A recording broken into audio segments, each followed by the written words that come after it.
Hi, everyone. Hey, I decided to go ahead and do a video because here we are again.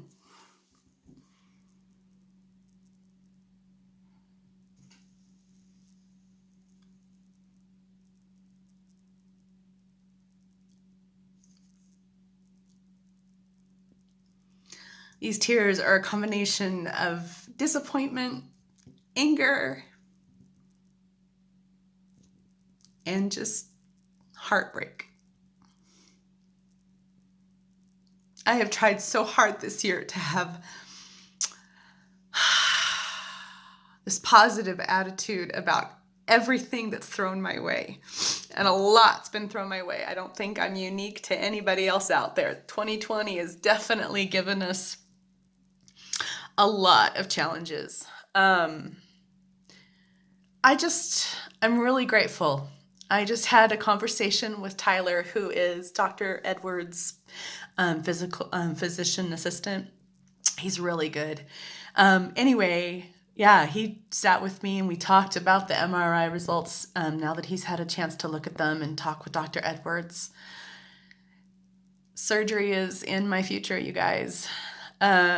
But they want to try a few things before going in and doing a disc removal or a fusion.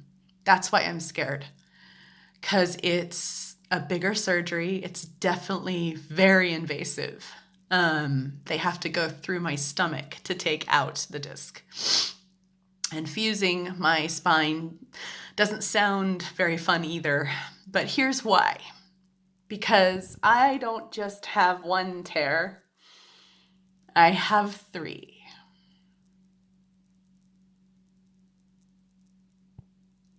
In three separate places. And the main one they're worried about is where I've had my surgery. I have a tear in the L5S1.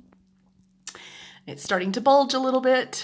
I have a tear in my L1, L2, and my L4, L5. And he said the only way those happen is injury. And I'm trying to rack my brain as to what in the world have I done? And the only thing I can think of is I've just lived my life. You know, I got stronger this summer. I started doing some yard work, mild yard work, just, not pushing myself too hard, but still pushing myself.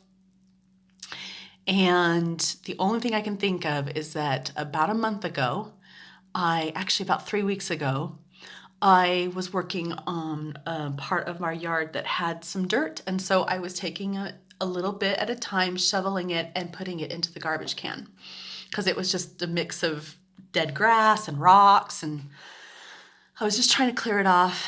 And I think maybe all that twisting and moving, even though I was very careful, caused the tear. That's the only thing I can think of. But I did get in with the injection place. I have a meeting with them on Tuesday, and then from that meeting I have to wait 10 days before I can get the injection because of how my insurance works. It sucks, but it is what it is. And then I will meet with Tyler again on December 17th, and we will talk from there. He was reluctant to have me do physical therapy right now. He'd like to see me do the shot first. And luckily, my physical therapist understands how to deal with the disc tears and the fissures, sorry. They're called annular fissures. It's the outer part of the disc tears. And when that tears, the inner part of the disc leaks, and that's what causes the bulge. So, yeah, I've learned a lot. That's really fun, but it's not really something I want to learn about right now. But anyway, it means that I don't get to dance and I don't get to run, and I probably won't even get to do a lot of the stuff that I had intended on doing in the next few weeks. At Christmas break, I was going to work on another project here at my house, but nope, I'm supposed to take it easy, which I hate because I hate taking it easy. I've had to do that all this year, but it could be worse. And Tyler was super supportive. And he's like, you know, honestly, the longer you can wait to have this surgery, the better. And we're going to work together and try to do our very best to make it so that you don't have to have that surgery too long from now. But both of their consensus, both Dr. Edwards and Tyler, was this is leading to another surgery.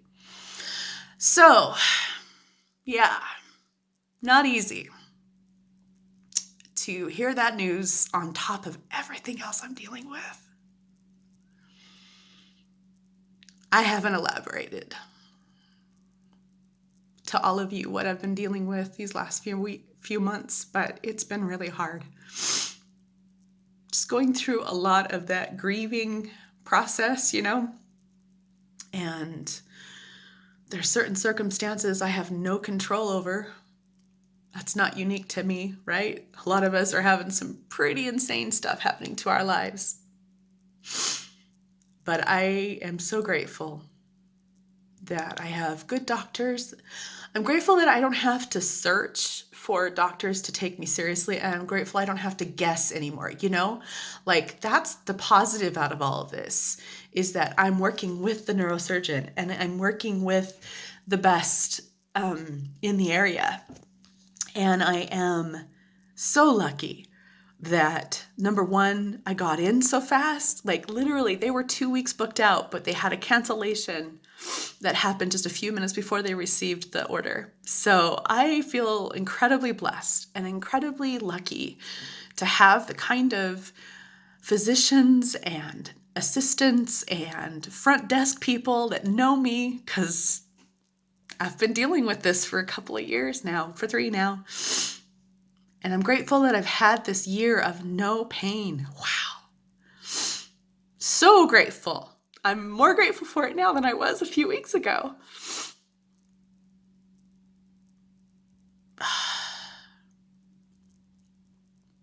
Still not right or fair or okay that I get to deal with this pain again. It's not. And I don't know. I was just getting to the point where my body was finally healing from the gastrointestinal issues I was having. I've never even told you guys what the problem is, but let's just say it's pretty major, and I finally have it stable. So I was actually starting to be able to do exercise, and it felt so good. And now I can't. And that's really depressing, because I know part of the reason that I keep repeating these same issues is that I'm not at a healthy weight, and I'm not that I feel like I'm fat, but I'm definitely putting extra pressure in certain areas like my spine. And I want to get healthy. I really do. I want to be able to have the energy that I used to have. I usually look forward to my birthday. I'm not this year. I'm 49, and I just thought things would be better, you know? So please don't feel sorry for me. This was good to talk it out, and this was good to express myself, but see, taking some deep breaths. I keep doing it every day, all day long.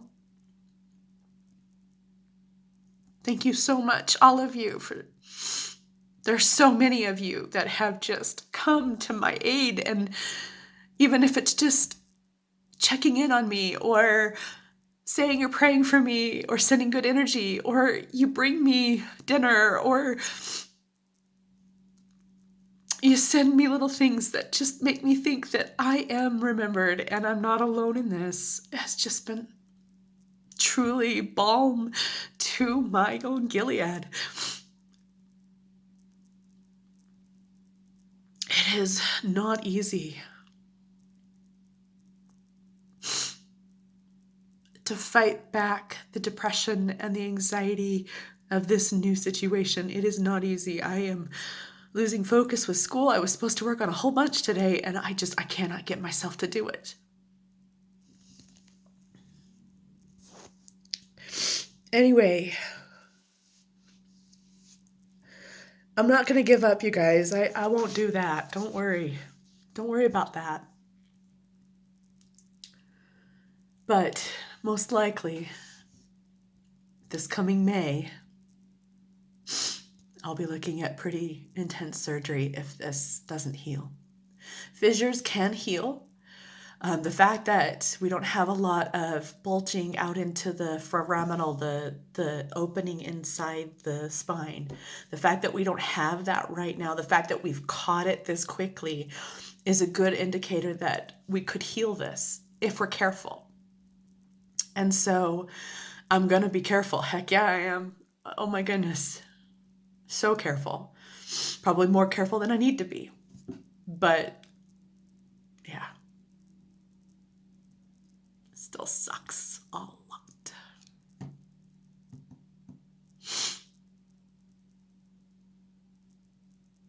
Ugh. Sorry, the anger just keeps welling up. And there's this voice inside of me that just says, this isn't fair. You've worked so hard. Why? I hear that voice and I resonate with that feeling. I really do. But you know what else I resonate with? I resonate with this other voice inside of me that says, Lori, yeah, this is unfair, but you are meant for great things. And if anything, this just helps you to be stronger. This is just more practice. So badly, I want to listen to that cheerleader that's trying to help me think on the bright side. So that's my struggle. So as I post jokes and memes and funny things, and sometimes I might post serious stuff, just know that I haven't stopped mourning the loss of what I had this year. I had normal. And I didn't recognize that that was normal. And I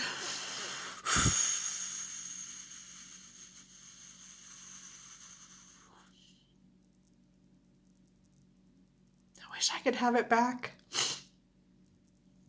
It's hard when you're in pain to actually look towards the future and have hope. It really is. It's so hard. I don't blame my friends who struggle with chronic pain in some way or another. I mean, heck, my own husband does. How you guys do it, I don't know. But I'm grateful for your examples because it's helping me to not lose my mind. At least I got my bedroom painted. Well, not my bedroom, actually. It's my office. My son moved out and in August, and I decided to take his room and turn it into a positive spot where I could study and meditate and have just a good place to be inside the house, especially with everything that's going on out in the world. Having to stay home for school has been a real struggle. So yeah, so at least that's done. I just have to move all the furniture in now. So anyway, that's at least a positive. I'm actually sitting in it. You see the walls back here. They're this really fun gray color. And then I actually have, I don't know if you guys can see this, but it's this really fun, pretty, it looks more peach in the video. It has a lot more pink in it. So it's a lot more kind of like a coral color. And the sunlight, it's gorgeous. Anyway, I'll give a tour of it when it's finally done. It looks like it might take longer though, because I gotta have help again. I was loving being independent again. No matter what, I'm not gonna give up. No matter what. But this does put a huge, gigantic brick wall right in the middle of my path.